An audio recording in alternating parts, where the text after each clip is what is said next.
What if Ubaid never existed? New evidence found recently points to another culture who knew about all along. A shroud of mystery has been kept in the Western world about the true origins of the Sumerian people.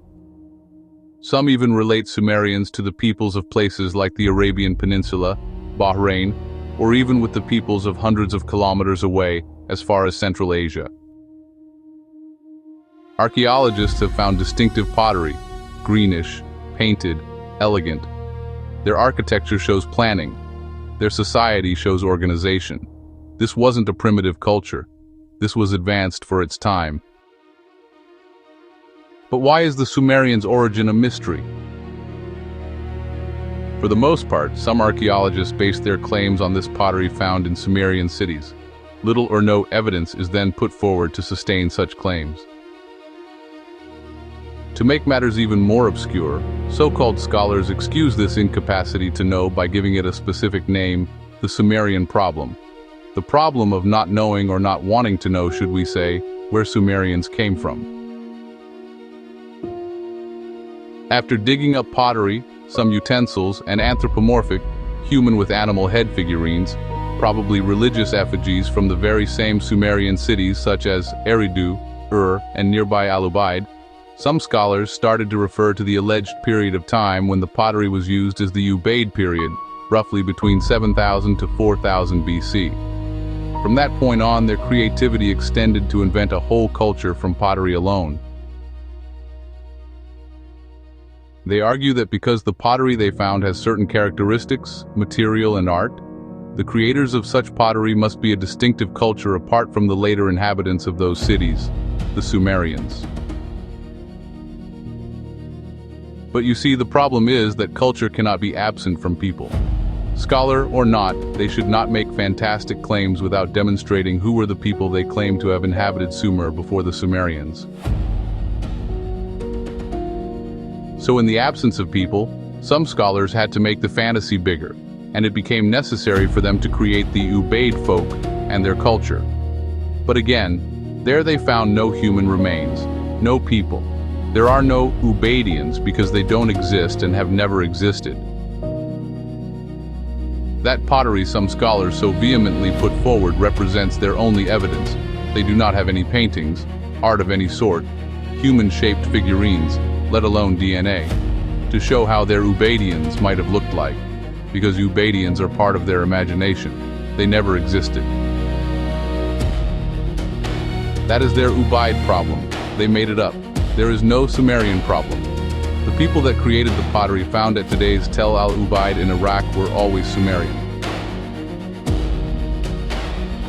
The Ubaid people are ghosts. They left no written records, no names, no language, no origin story, just traces. And those traces do not point to ghost people, they point to early Sumerians. There is no textual evidence whatsoever to prove the existence of the Ubaid folk. It is very convenient for scholars supporting the Ubaid ghost culture to say it is because Ubaidians were a pre-literate society. But again, they provide no evidence to put forward their theory, simply because everything they have found is early Sumerian. Excavations at temples in Eridu have provided no conclusive evidence to say there ever was a Ubaidian culture. Those scholars use the word inconclusive, but there is a conclusion we can make. What they found at different temple levels was early Sumerian.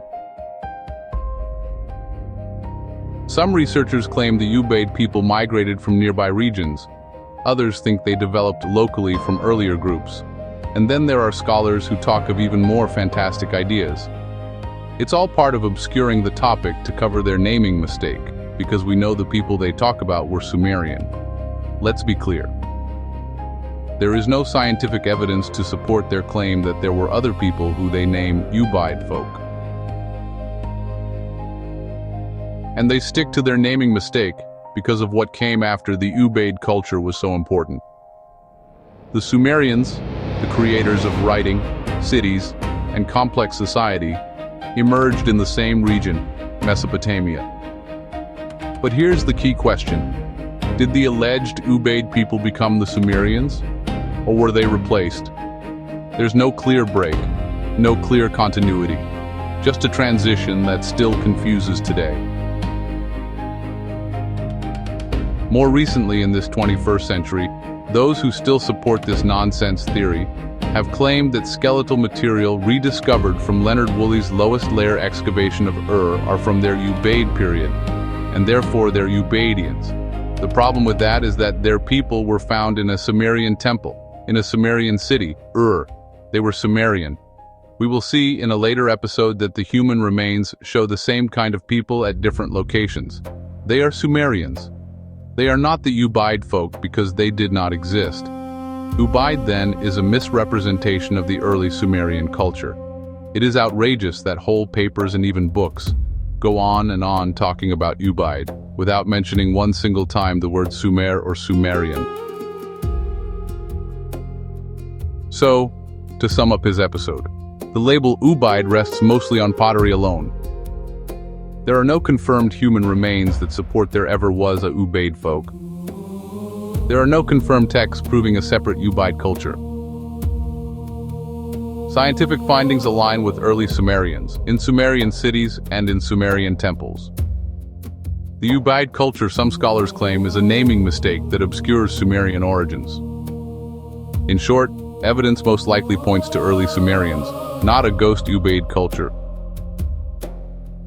Why does the Sumerian culture keep being obscured, misrepresented, and relegated in favor of other cultures whose peoples inherited everything from Sumer?